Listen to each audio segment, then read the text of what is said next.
Les marches de vie, c'est un travail de deuil.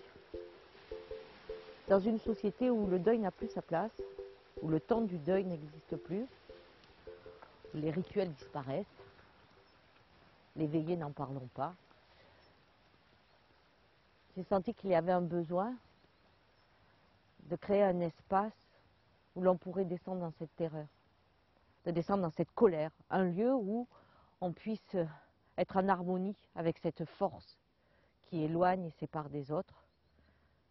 Et c'est pour ça que j'ai choisi les Cévennes, qui sont à l'opposé de ce que vous avez vu en Normandie.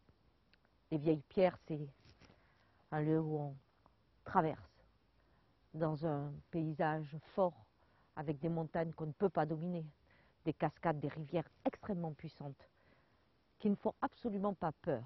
Parce qu'en état de deuil, on n'a pas peur. On est en colère, on est désespéré, mais on n'a pas peur. Donc on a besoin d'un paysage qui résonne à cette souffrance. Et c'est ça les marches de deuil. On descend là-dedans, et puis on essaie de trouver du sens là où il n'y en a pas. Les marches de vie réunissent des personnes qui ont subi le même traumatisme, le même deuil. En fait, si vous avez perdu votre frère, eh bien, ce sont que des personnes qui ont perdu leur frère ou leur sœur. C'est le deuil à ce niveau-là. Si c'est une mère, ce sont que des mères qui ont perdu leur enfant. Ou si ce sont des femmes qui ont avorté, c'est la même chose. C'est-à-dire, c'est un traumatisme qui va avoir toutes les facettes à travers les participants. En fait, j'ai choisi cela parce que un traumatisme, quand il est partagé, c'est beaucoup plus facile à transformer, à dépasser.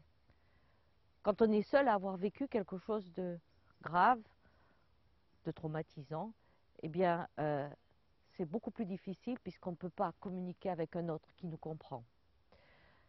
En mettant les gens ensemble sur un deuil commun, c'est leur permettre d'aller au bout de toutes les facettes de cette douleur, mais aussi de se rendre compte que cela touche tout le monde, qu'ils ne sont pas seuls. Et en ce sens, la mort devient commune, tout simplement commune et acceptable de ce fait. Il y a aussi les marches de cendres que j'ai créées et qui vont se réaliser dès cette année et qui sont un lâcher de cendres collectif. Parce que aujourd'hui on parle d'incinération, mais il y a beaucoup d'urnes qui sont dans les bibliothèques ou qui sont sur les cheminées et qui en fait n'ont pas trouvé la route qui leur est destinée. Donc dans les marches de cendres, eh bien, il y a à nouveau un rituel de plusieurs jours, une veillée, et puis un lâcher dans le coucher de soleil qui permet d'inscrire l'être que l'on aime dans la beauté et d'avoir pu dire, parler, ritualiser le départ et faire du mort un défunt, un sage, un ange.